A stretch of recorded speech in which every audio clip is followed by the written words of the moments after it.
네, 안녕하세요. 원산지관리사 수험생 여러분. 저희 이번 시간부터는 이제 품목분류 과목을 나갈 차례죠. 전체 이제 네 과목으로 이루어져 있는 우리 원산지관리사 시험에서 품목분류가 어떻게 보면 제일 어렵다라는 얘기를 많이 듣고 오셨을 거고 이미 이제 그렇게 알고 계신 분들도 계실 것 같아요. 그래서 앞서서 시험을 이제 한번 보셨을 분들도 계실 거고 아니면 이제 문제로만 먼저 접해 보신 분들도 계실 거고 아니면 이제 전혀 처음이지만 시험에 대해서 알아보니 이 과목이 제일 어렵다더라 라는 얘기를 이제 들으신 분들도 있을 거란 생각이 많이 듭니다. 사실 이제 품목분류 과목이 제일 어렵다라고 하는 이유는 이제 굉장히 암기해야 될 범위가 굉장히 넓죠. 그래서 여기 등장하는 아이템만 해도 이제 수만 가지 아이템들이 나오다 보니까 그 아이템들을 어떻게 다 외우지라는 생각을 이제 가지고 계시는 분들도 계실 거고 또한 이제 각각의 이제 워낙 이제 분류 체계가 뭐 처음에는 이제 동식물 먹는 거부터 해서 뭐 중간에 이제 식물 나왔다가 중간에 이제 뭐 플라스틱, 고무, 막 나중에 기계류 이렇게 등장하는 산업 분야도 굉장히 다양해요. 그러다 보니 어느 한쪽만 좀 잘 안다고 해서 이게 이제 좀 익숙한 내용들도 아니고 뭐 다소 물론 주변에서 볼 수 있는 다양한 아이템들이 취급이 되긴 하지만 또 생소한 부분들도 없지 않아 있거든요. 그래서 그런 부분들 때문에 이제 범위가 너무 광대해서 이 과목이 좀 어렵다라고 느끼시는 분들이 제일 많을 거라고 생각이 듭니다.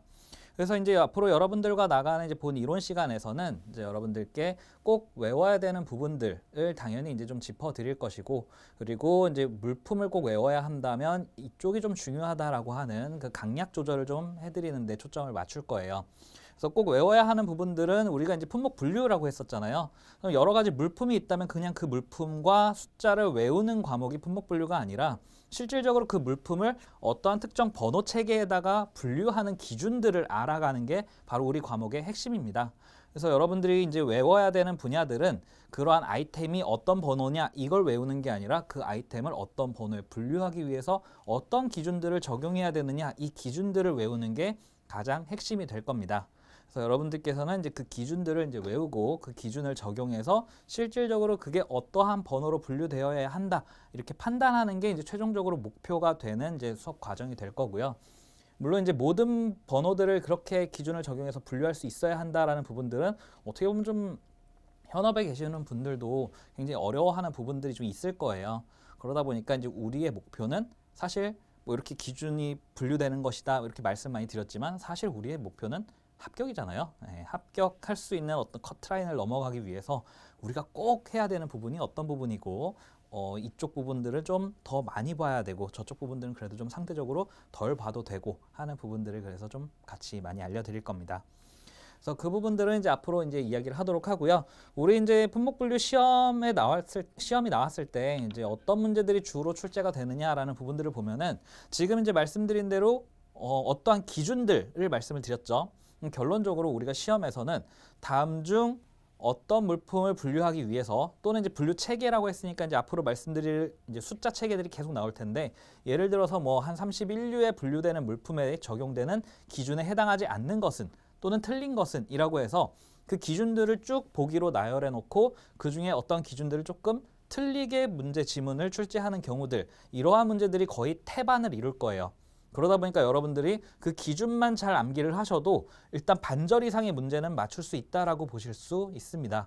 그래서 그 다음에는 이제 조금 다음번에 출제되는 문제가 다음 중 분류되는 물품의 번호 체계가 잘못 연결된 것은 뭐 또는 다음에 기준을 적용했을 때 다음에 물품이 분류하기 적절한 류는 뭐 이런 식으로 어디에 분류되는가를 물어보는 문제들도 적지 않이 출제가 돼요. 이제 그런 부분들은 아까 말씀드린 것처럼 그런 기준을 적용해서 물품을 분류할 수 있는 능력이 있어야만 풀 수 있는 문제들인데 여기에 이제 주로 출제되는 분야가 있다라고 했었죠. 그래서 그 부분들은 말씀을 드릴 거고 그 기준을 적용해서 그 제품이 옳게 연결되는, 옳게 분류되는 것들을 찾아내는 문제들 이런 부분들도 이제 풀어내실 수가 있어야 됩니다.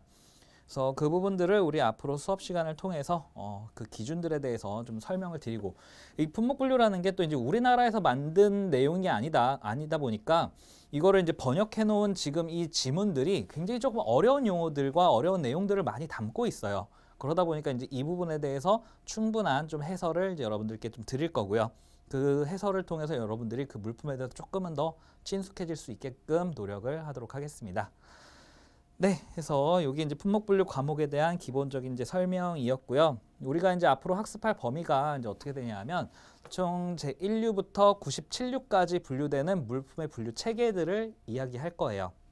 우리가 이제 제가 류라고 이야기를 했는데 우리 HS 코드라고 하는 이 품목 분류 체계는 총 10자리로 이루어져 있습니다. 근데 이제 이 10자리를 우리가 다 외우기는 너무 힘들어요. 그래서 그런 부분들까지는 우리 시험에 안 나오고요. 이 HS 코드는 우리나라에서 만든 게 아니고 국제적으로 통용되는 것, 그러한 규칙이라고 말씀을 드렸죠. 국제적으로 통용되는 규칙 단위는 6자리까지가 이제 되고, 이 6자리 부분들은 그래도 시험에 나올 가능성은 있어요. 근데 이것보다 더 앞서서 앞에 4자리를 물어보는 문제가 이제 줄을 이룰 겁니다. 또는 그 앞에 2자리를 물어보는 문제. 그래서 예를 들면은 01에 00에 9000번 이런 식으로 이제 물품 분류 체계가 이제 이루어지는데 이 뒤에 4자리는 우리나라에서만 적용하는 4자리이고요. 그 앞에 이제 6자리가 국제적으로 적용되는 이제 번호 체계인데 이 부분을 이제 소호라고 부르고 여기서 더 구체적으로 분류되는 게 뒤에 4자리. 그다음 여기서 더 구체적으로 분류되는 게 뒤에 4자리예요. 그래서 즉 앞에 요 2자리가 가장 상위 분류 체계라고 보시면 되겠습니다. 그래서 여기에 분류되는 물품은 이제 예를 들면 산동물 또는 먹을 수 있는 육류 이런 식으로 크게 잘라져 있어요. 그게 1번부터 97번까지 있는 거죠. 그 1번부터 97번까지 물품을 외우는 건 그래도 그렇게 어렵진 않습니다. 그래서 이 부분들은 이제 기초로 당연히 이제 외우고 우리가 시험장에 가야 되는 거고, 그다음 이제 이 부분 우리가 이제 4자리 문제들이 간혹 이제 출제가 되는데 그때 이 중요한 부분들 위주로 이 4자리까지는 그래도 좀 우리가 좀 볼 필요가 있겠다 하는 부분들을 이제 좀 짚어드리겠습니다. 네, 그래서 이렇게 이제 총 제가 말씀드렸던 97개는 총 류를 이야기하고요. 앞에 2자리를 의미해요. 그 류를 1류부터 97류까지 학습을 할 거고요. 각각의 이제 분류되는 물품들이 크게 잘라 놓으면은 그렇게 어렵지 않은 물품 분류 카테고리들을 가지고 있으니까 그 부분들을 먼저 학습을 하고 그 다음에 두 번째 볼 때는 그 류에서 좀 어떤 물품들이 중요하다라고 했는데 라고 하면서 그 4자리들을 학습을 하고 이런 순서대로 지금 진행을 할 거고요. 그래서 중요도 순으로 따지면 우리가 류를 외우면서 그 류를 분류하는 기준을 외우고 그 다음 4자리 호의 용어를 통해서 4자리 물품 분류되는 것들 중요한 것들 위주로 한 번 더 학습을 하고 그 다음에는 이것들을 반복해서 학습하는 게 제일 중요합니다. 여기서 이제 난 4자리까지 어느 정도 봤으니까 그 다음 6자리 외워야지, 난 10자리 외워야지 이렇게 가는 게 아니라 우리는 시험에 가장 타겟팅을 해서 요 류를 당연히 기본적으로 외워주고 그다음 분류 기준인 주규정을 외워주고 그다음 4자리까지만 간 다음에 여기서 반복 학습을 쭉 하시고 그다음 이제 시험에 좀 앞서서 나는 좀 다른 부분들 앞서서 학습한 요 내용들에 대해서는 좀 자신감이 있다라고 한다면 그 다음부터는 이제 뭐 조금 번외로 얘기했던 6자리 중에서도 여기서도 주규정이 몇 개가 있었는데 라고 해서 좀 더 본다거나 하는 일탈을 하셔도 괜찮습니다.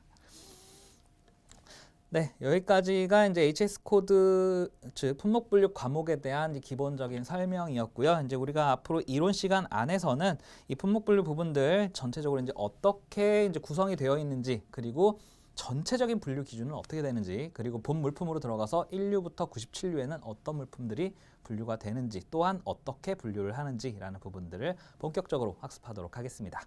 자, 그러면 우리 본 이론 시간 때 다시 찾아뵙도록 하겠습니다. 네, 이론 시간 때 뵙겠습니다.